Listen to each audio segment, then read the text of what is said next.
तरीन वीडियोस के लिए हमारा YouTube चैनल सब्सक्राइब करके बेल आइकन प्रेस करिए ताकि आपको मिले हर अपडेट सबसे पहले। कराची के इलाके कोरंगी में 6 साला बच्ची के साथ ज्यादती के बाद कत्ल करने वाले मुलजिम ने इतराफ जुर्म कर लिया है। बात करेंगे डॉन न्यूज के नुमाइंदे आसिम खान से।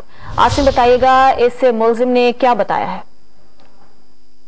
यहाँ कोरंगी में गुज़िश्ता चंद रोज कल जो वाक़या पेश आया था, 6 साला बच्ची के ज्यादती के बाद कत्ल किया गया था, उसका मुलजिम जो है गिरफ्तार कर लिया गया है। जाकिर उर्फ पंडोला है जिसने इतराफ जुर्म भी कर लिया है। मुलजिम ने बताया है कि रात 11:30 बजे के करीब जो है बच्चे को जो है इसने रक्शे में बिठाया था, उसे कुछ देर घुमाने के बाद इस दौरान ये नशा भी करता रहा ये, और उसके बाद इसने बच्ची को ज्यादती की और ज्यादती के बाद भी इसका बताना है कि बच्ची जिंदा थी, लेकिन जब बच्ची ने भागने की कोशिश की है तो उस दौरान बच्ची की गर्दन टूटी, जिसके बाद उसके मरने के बाद इसने इसकी लाश जो है कचरा कुंडी पर फेंक दी थी। पुलिस का बताना है कि मुलजिम ने इतराफ जुर्म कर लिया है। मुलजिम से मजीद भी तफ्तीश की जा रही है और इस पर मुलजिम ने अकेले ये वारदात की है, रक्षा ये चलाता है और नशे का आदी शख्स है।